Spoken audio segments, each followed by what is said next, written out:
Hello Avinash दाई, कस्तो छ तपाईँलाई? एकदम ठिक छ, एकदम रमाइलो लागिरहेछ। अनि अहिले तपाईँ जिम जोइन भएको कति भयो दाइ? लगभग 2 पुगेर 3 महिनामा रनिङ छ भनौँ न। 3 महिनामा तपाईँले यस्तो राम्रो बडी ट्रान्सफर्मेसन गर्नुभयो है? अब यत्तिको चाहिँ अब एउटा त खानपिनमा कन्ट्रोल गरियो, अनि त्यसपछि चाहिँ अब तपाईँहरूको पनि साथ सपोर्ट चाहिँ पाइयो। त्यसले गर्दाखेरि ट्रान्सफर्मेसन चाहिँ अब भइरहेछ भनौँ, अझै हुने बाँकी छ, भइरहेछ। 2 महिनामा यत्तिको चाहिँ खुसी पनि लागिरहेछ। अनि तपाईँ रेगुलर पनि हुनुहुन्छ होइन? अनि फिटनेसप्रति यत्तिको लगाव तपाईँको कसरी भयो?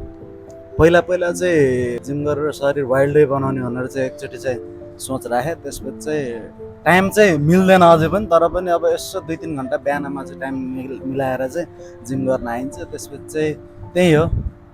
अनि तपाईँ यस्तो बिजी हुनुहुन्छ होइन, त्यही पनि यस्तै बिहानै उठेर टाइम छुट्याएर आउनुहुन्छ। तपाईँ पहिला पनि धेरैचोटि गर्ने प्रयास गरेको है?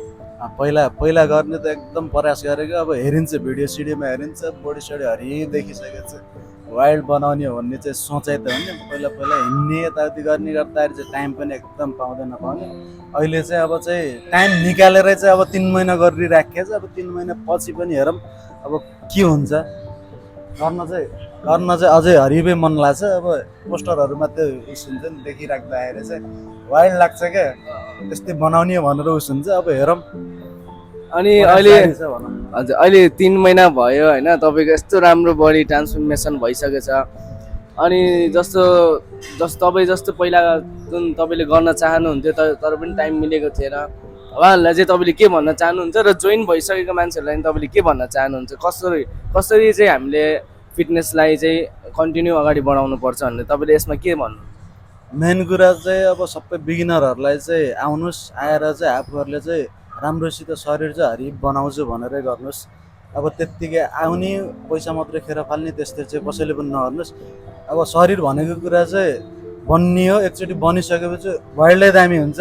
र बिगिनरहरूलाई चाहिँ के एउटा सल्लाह दिन चाहन्छु भन्दाखेरि चाहिँ आएर चाहिँ त्यत्तिकै हाउडे तालमा चाहिँ नहान्दिन, डिसिप्लिनमा चाहिँ बस्नु पऱ्यो। एउटा कुरा खानपिनको डिसिप्लिन चाहियो, त्यसपछि चाहिँ वर्कआउटको डिसिप्लिन चाहियो, रुटिन बनाउनु पर्यो राम्रोसित। जस्तो कि सुन्नु न सर एकछिन है, तपाईँले हरेक कुराहरू के वर्कआउटको हरेक कुराहरू तपाईँले कस्तो सोधी गर्नुहुन्थ्यो, यसमा तपाईँले के भन्नुहुन्छ?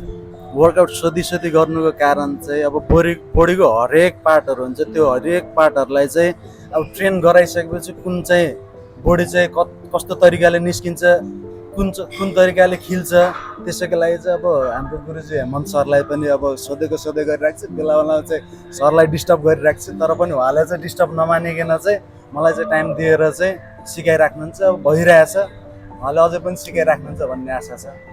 अनि हामीले यसरी चाहिँ नसोधिकन गर्दाखेरि चाहिँ एउटै पार्टको चाहिँ 2-3 चोटि 4-5 चोटि हान्ने पनि गरिन्छ भने चाहिँ यसमा तपाईँलाई कस्तो लाग्छ?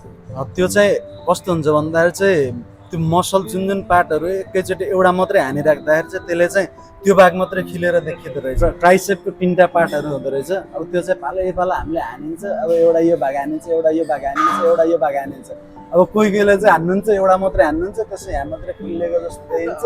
अनि ट्राइसेप भयो बन्यो, त्यस्तै चाहिँ गर्न हुँदैन भन्ने चाहिँ मेरो चाहना छ। अब भाइ हाम्रो हेमन्त भाइले चाहिँ गरिराख्नुहुन्छ, सबैलाई सपोर्ट गरिराख्नुहुन्छ, गर्ने मान्छेलाई चाहिँ वाइल्डै गर्नुहुन्छ।